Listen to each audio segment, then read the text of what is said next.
आपके निरीक्षण के लिए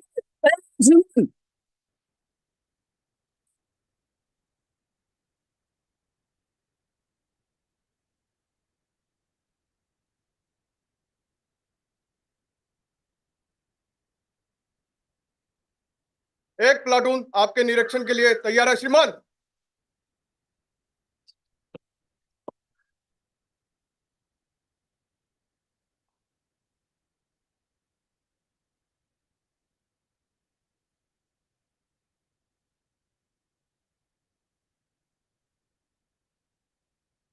प्लाटून निरीक्षण के लिए आपके तैयार रह सकते।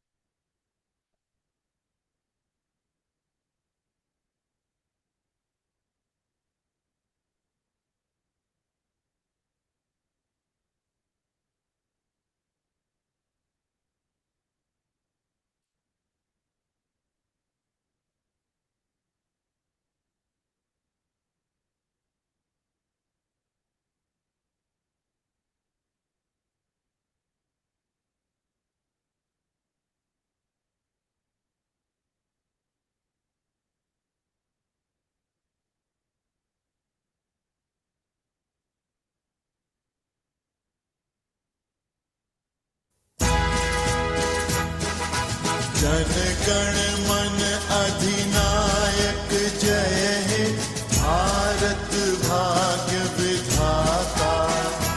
पंजाब सिंध गुजरात मराठा, द्राविड़ उत्कल बंगा।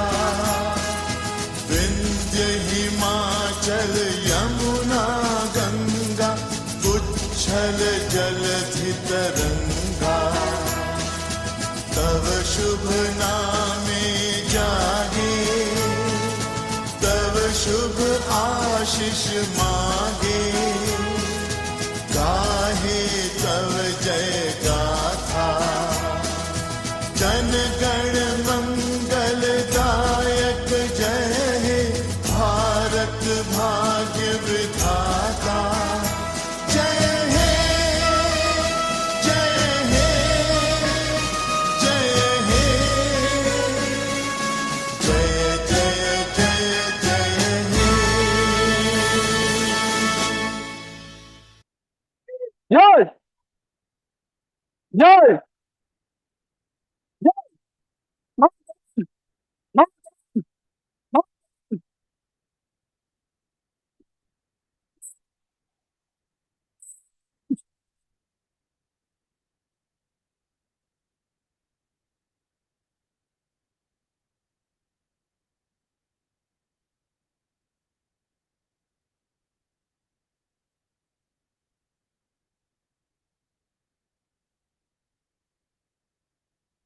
Jai Hind.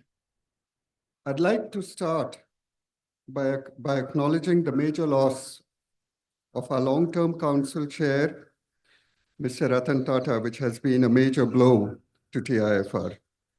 Although his health had been indifferent in the recent past, his engagement with the TIFR system remained as strong as ever. He was a critically important voice in our council meetings, and despite his many other commitments, remained extremely generous with his time whenever one asked to meet him to discuss some particularly difficult matter. During Mr. Tata's tenure as the chairman, TIFR has taken many major steps, including becoming a deemed university, the setting up of ICTS and TIFR Hyderabad, and the detailed proposal for building a new building on the Colaba campus.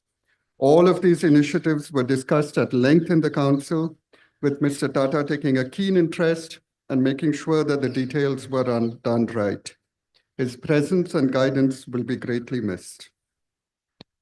Although Mr. Tata's guidance will be much missed, the work of the Institute continues.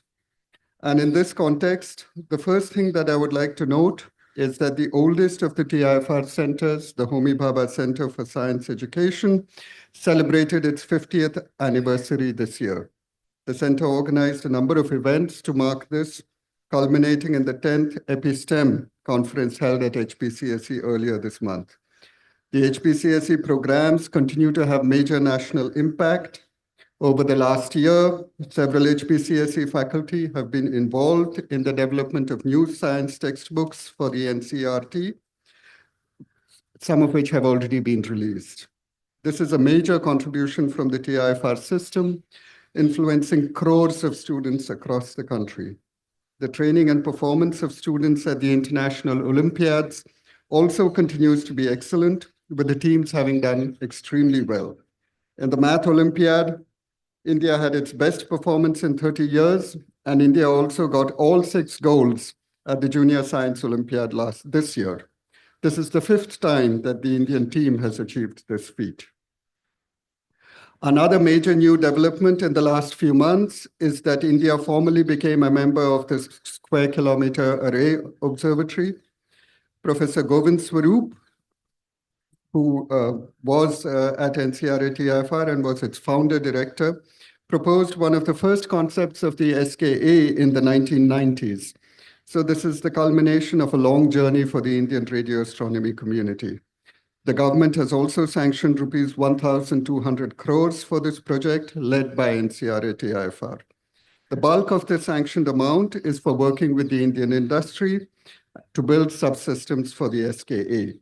India formally joining the SKAO was marked by a ceremony at NCRA, attended by the Director General of the SKAO, the Chairman of the DAE, and other dignitaries. Work on enhancing NCERT-TIFR's giant meter wave radio telescope also continues. The latest development is the introduction of a large digital system funded by the National Supercomputing Mission and inaugurated by the Honorable Prime Minister. This system, called Spotlight, is already released for shared risk use and is expected to transform the GMRT into a globally leading facility for the study of transient radio sources. At TIFR Colaba, end-to-end testing of a 6-qubit quantum computer has been done. This is the first such system in the country.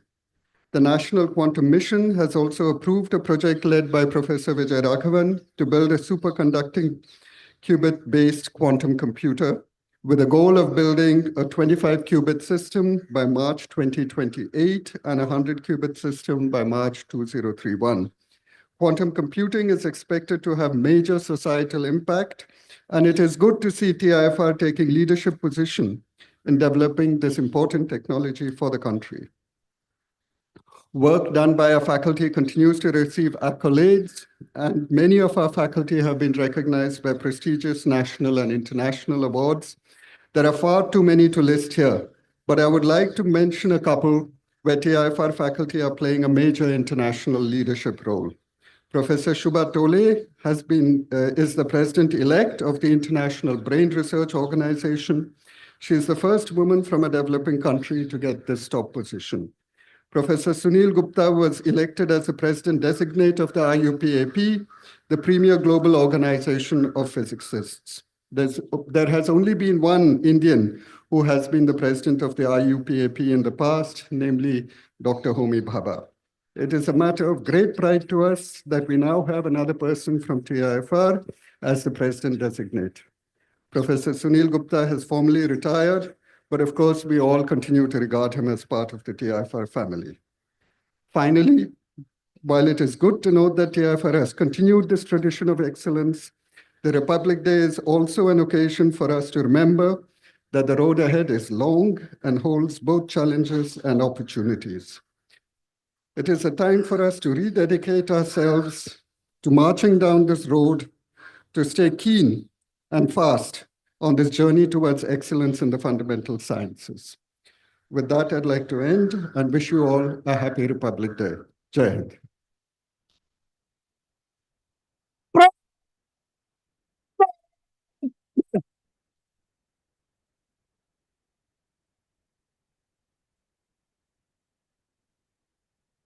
Flight विसर्जन की अनुमति प्रदान करें श्रीमान।